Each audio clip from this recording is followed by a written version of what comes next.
부모를 공경하는 자에게 주신 하나님의 큰 복이라는 제목으로 말씀을 전가하겠습니다. 영국에서 가끔 모자를 깊이 눌러 쓰고 허름한 차림으로 이렇게 시내를 배회하는 할머니 한 분이 계셨어요.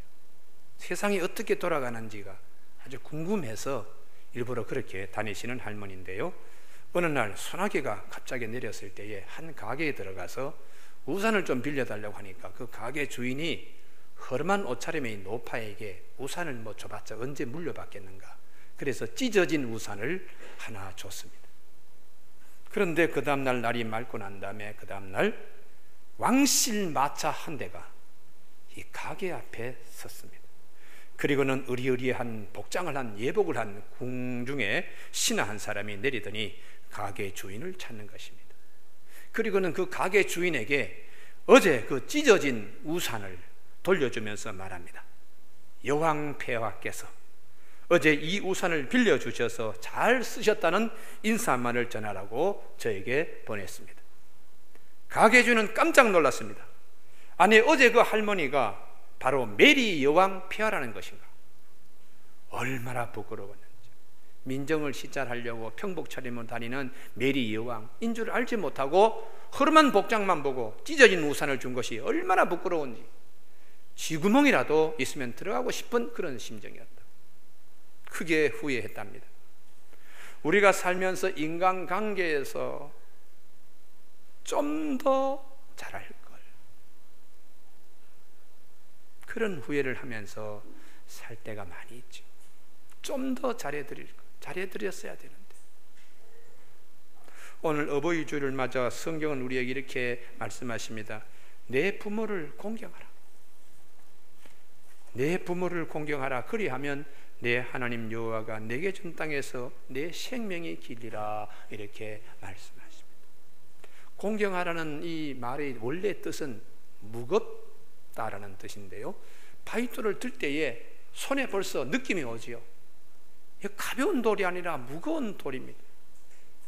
이걸 가지고 가볍다, 종이장보다 가볍다 하는 것은 자기 힘 자랑이고 바위의 진실된 것을, 무게를 속이고 있는 것입니다. 우리가 부모님을 존경하고 공경해야 되는 건 내 마음이 사실 이렇게 해야 되는데 합니다만, 우리 육신의 생각에 부모님 말씀도 대수롭지 않게 여길 때가 있어요. 이건 큰 바위를 종이장처럼 가볍다고 거짓말하듯이 내 자신의 일그러진 모습임을 알 수가 있어요. 그래서 성경은 부모님을 공경하라, 가보드, 무겁게 여겨라. 창세기 9장에 노아의 가족 얘기가 나오는데 아들이 있었습니다. 그 중에 한 아들이 아버지가 포도주에 취해서 벌거벗고 있는 것을 보고서 흉을 보고는 나와서 형제들에게 일렀어요.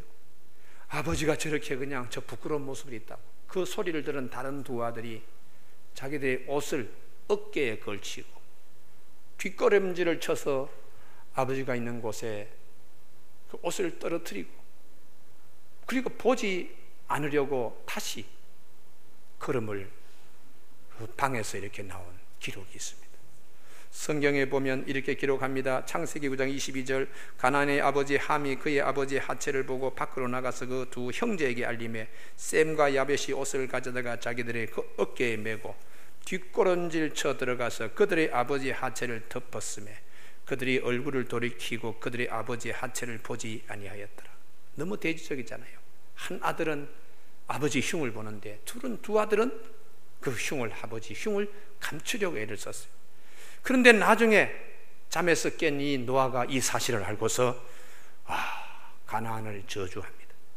그 형제들의 종의 종들이 되라고요. 그런데 나머지 아버지의 흠을 가렸던 두 아들에게 대하여 셈의 하나님 여호와를 찬송하리로다. 가나안은 셈의 종이 되고 하나님이 야벳을 창대하게 하사. 아버지에게 정말 아버지를 무겁게 생각한 공경한 두 아들은 창대하게 되라고 이렇게 기도했는데, 노아의 기도대로 하나님이 이루어 주셨다는 것이 성경의 말씀입니다. 여러분, 우리가 부모를 공경하는 것은 그것은 내 자신이 잘 된다는 것을 성경은 우리에게 일러주고 있습니다. 지난 주간에 제가 서울 분당 서울대병원에 신방할 일이 있어서 갔는데요. 좀 일찍 약속 시간보다 일찍 갔어요. 그러니까 저희 교회 가정 신방하기 전에 로비에 이렇게 앉아 있는데 이런 시간에서 그런지 세수하는 분도 계시고 또 이런 분들도 계셨어요. 그런데 할머니 한 분이 휠체어에 타고 나오셔가지고 손을 계속 이러시는 거예요. 이 할머니는 24시간 주무실 때도 이러시는 모양이에요. 그래가지고 고무로 이렇게 공을 만들어가지고 꽉 잡고는 계속 운동하시도록 이렇게 그냥 하는데 아마 따님 같은 여성 한 분이 그 할머니 앞에 이렇게 오시더니 아마 피곤도 하셨는지 신문지에서 이거 툭 내더니 비닐 봉다리 속에서 틀니 2개를 탁 끄집어내요. 그리고는 그 할머니 자기 어머님 같으신데 아해! 하니까 그 할머니가 아 이렇게 하니까 더 크게 아해! 그리고 난 다음에 틀니를 갖다 위에 촉! 이렇게 끼우는데요. 할머니가 얼굴을 찡그리시는 거예요. 그러는 다음 아래 틀니를 끼우는데 아해! 하고 할머니가 아 하니까 촉! 이렇게 끼우는데요. 턱이 빠지는 것처럼 그냥 할머니가 아파하시더라고요. 참. 그 할머니가 어린 딸을 키울 때는 얼마나 품에 안고 애지중지했겠나. 근데 시간이 지나서 힘없고 병 들어가지고 병원에 다 남의 신세를 져야 되니까 그 딸이 옆에 저는 아무런 관계없는데 제가 보기에도 민망할 정도로 그러시더라고요. 그래서 제가 거기서 깨달은 게 있습니다. 장병에는 효자가 없구나 하는 말. 건강하게 살아야 되겠구나. 여러분 귀담아 들으시기 바랍니다. 오늘부터 여러분 건강하게 여러분 사세요. 예. 그래서 9988-234라는 말이 번쩍 생각나는 99세까지 팔팔하게 살다가 2, 3일 그냥 좀 골골하다가는 하늘나라 가는 거예요.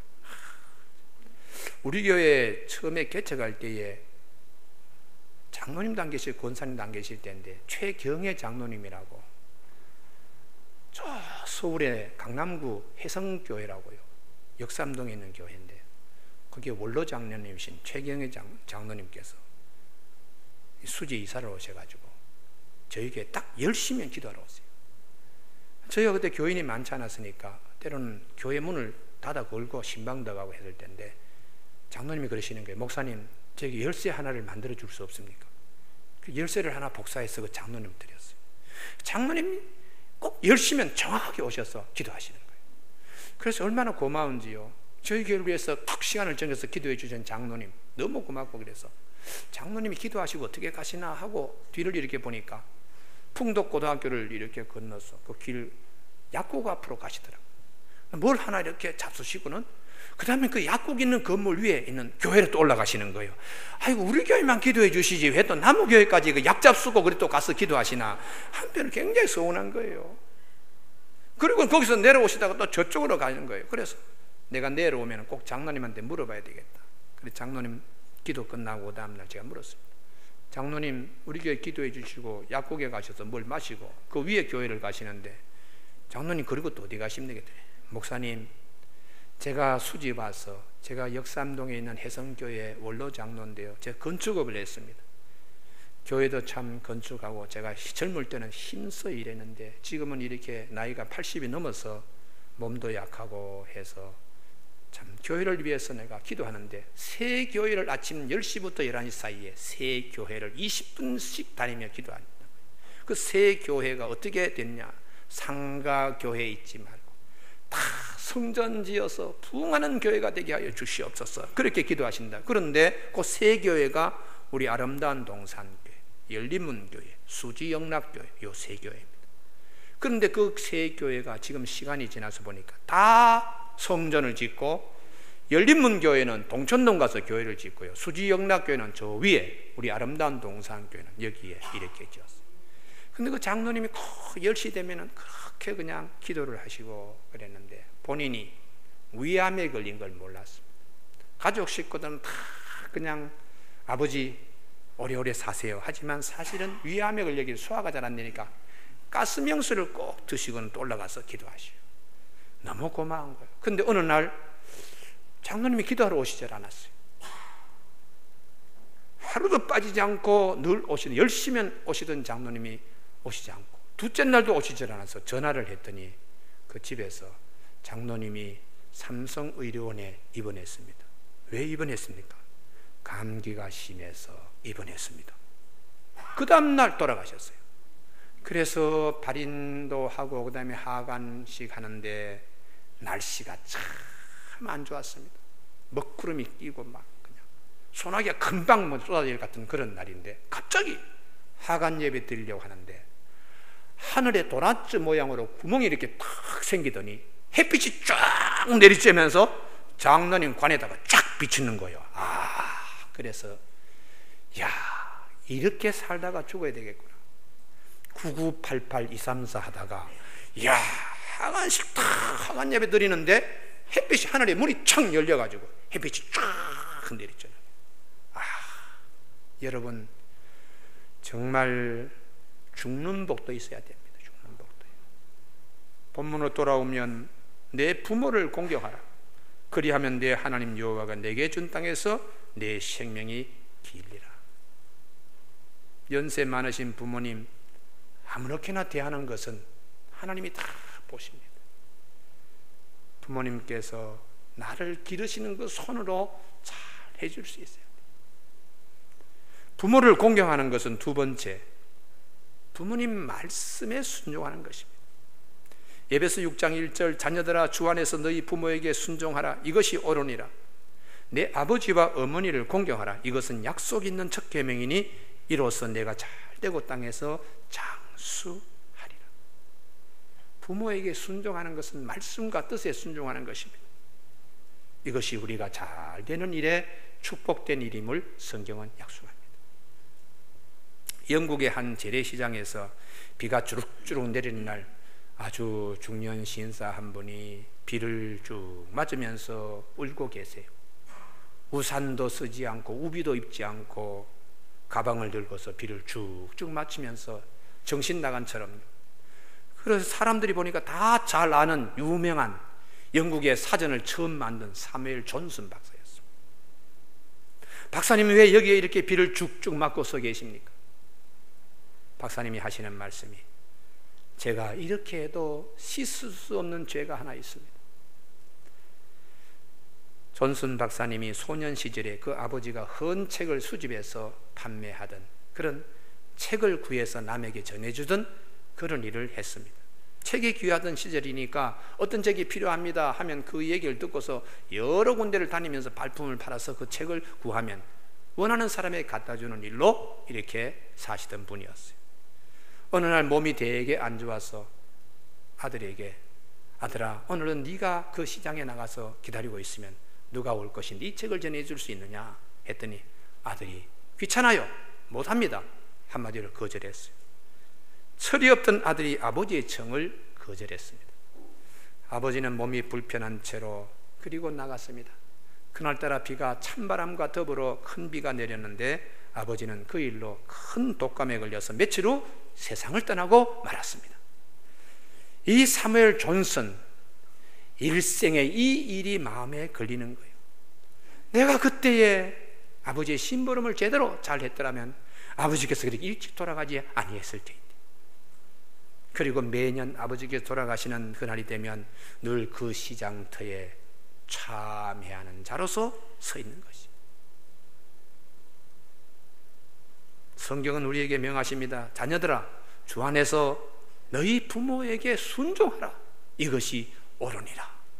내 마음이 편하고 내가 하나님 앞에 복을 받고 이게 옳은 길이기 때문에 하나님은 너희 부모를 순종하라고 이렇게 말하시는 거예요. 내 아버지와 어머니를 공경하라. 이것이 약속이 있는 첫 계명이니 이로써 내가 잘 되고 땅에서 장수하리라. 하나님이 그렇게 약속하십니다. 성경에 보면 훌륭한 인물들이 많습니다만 창세기의 제일 마지막 인물은 요셉인데 창세기는 어떻게 보면 요셉이라는 인물로 하나님의 창조 사역이 완결된 것을 의미합니다. 요셉의 삶은 어떻는가? 부모님 말씀에 순종함으로 요셉의 삶에 축복이 시작되었어요. 형들이 저 멀리 헤브론에서 세겜까지 멀리 떨어져 있는 곳에 양을 치러 갔는데 아버지께서 요셉아 너 좀 형한테 갔다 오라. 형제들이 다 자기를 미워하는 거 압니다. 가면 얻어맞고 수모를 당하고 할 걸 압니다. 그래도 아버지 말씀이니까 예 하고 요셉은 갔습니다. 핑계대지 않고 변명하지 않고 예 하고 갔습니다. 갔더니 세겜에서 도단으로 떠나버렸어요. 한참 가서 형제들을 만났는데 형제들이 요셉을 잡아가지고 구덩이에 집어넣고 다시 끄집어내어서 애굽의 노예로 팔아버렸어요.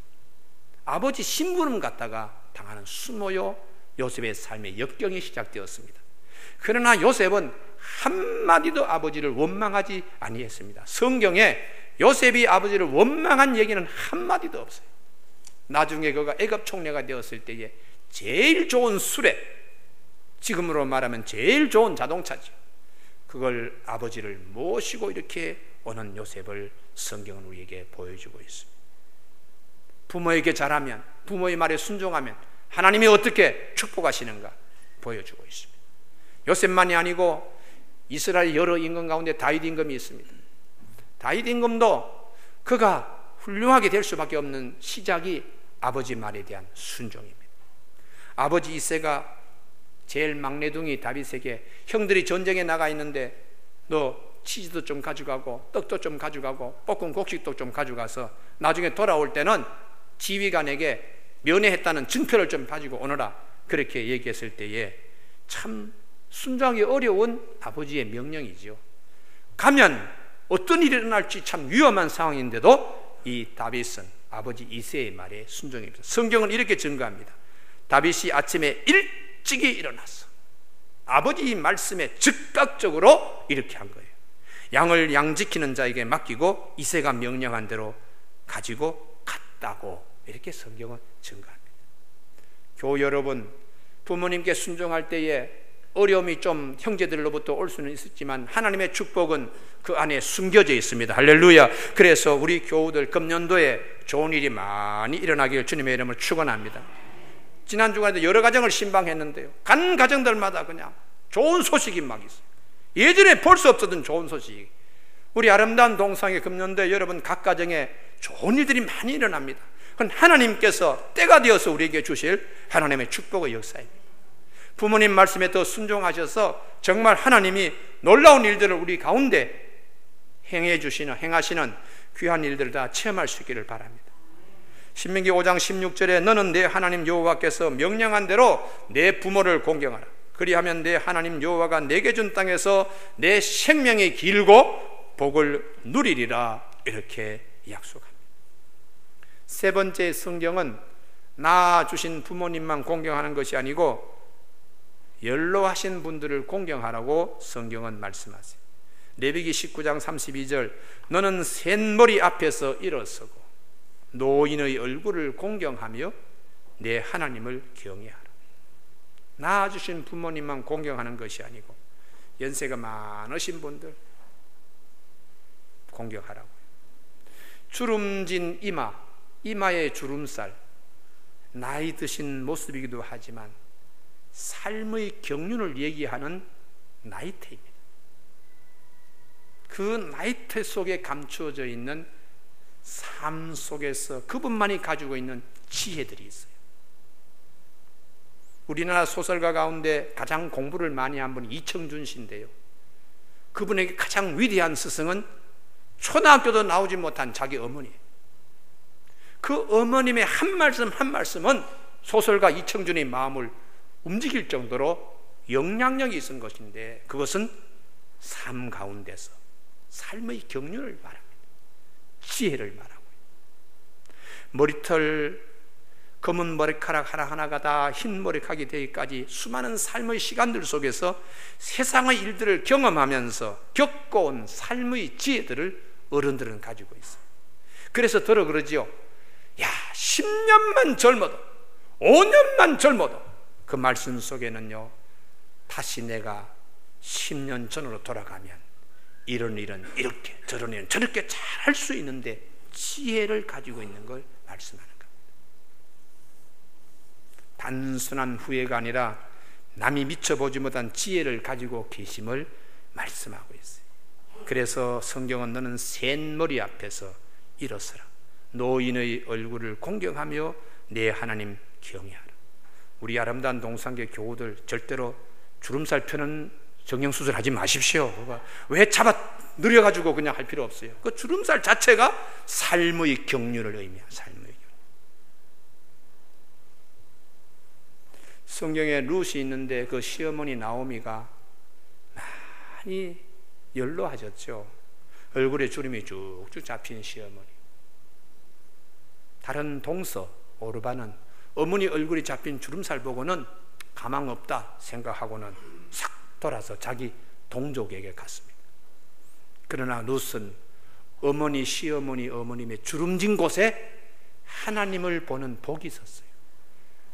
이렇게까지 연로하신데도 신앙 붙들지 않고 하나님을 의지하는 우리 시어머니 믿음, 그리고 그 어머니를 잘 공경합니다.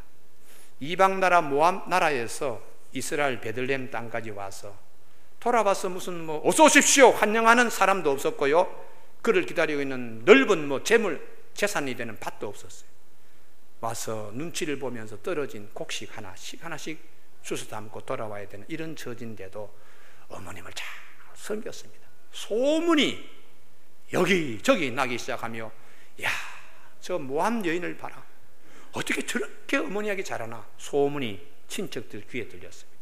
그 중에 가장 힘있는 마음이 넉넉하고 부호인 보아스라는 친족의 귀에 들리니까 이 친족이 그 모압 여인 룻에게 이렇게 성경은 말했다고 기록해 줍니다. 보아스가 그에게 대답하여 이르되 내 남편이 죽은 후로 내가 시어머니에게 행한 모든 것과, 이게 효지요, 효. 내가 시어머니에게 행한 모든 것과 내 부모와 고국을 떠나 전에 알지 못하던 백성에게로 온 일이 내게 분명히 알려졌노라. 내 귀에까지 들렸다는 것입니다. 여호와께서 내가 행한 일에 보답하시기를 원하며 이스라엘 하나님 여호와께서 그의 날개 아래에 보를 받으러 온 내게 온전한 상 주시기를 원하노라. 이렇게 효심이 강한 너에게 하나님이 큰 날개를 펴서 너를 보호하는데, 너를 그 보호받으러 너에게 하나님이 큰 상을 주시기를 바란다 하고 기도했는데요, 이 보아스의 기도대로 이 룻이 나중에 다윗의 증조모가 되었습니다. 그래서 우리가 연세 많으신 분들에게 허리 굽혀 잘하면 하나님이 위에서 내려다 보시고 큰 복으로 함께 하신다는 걸 성경이 우리에게 일러주고 있습니다. 베드로전서 5장 5절 젊은 자들아 이와 같이 장로들에게 순종하고 다 서로 겸손으로 허리를 동이라.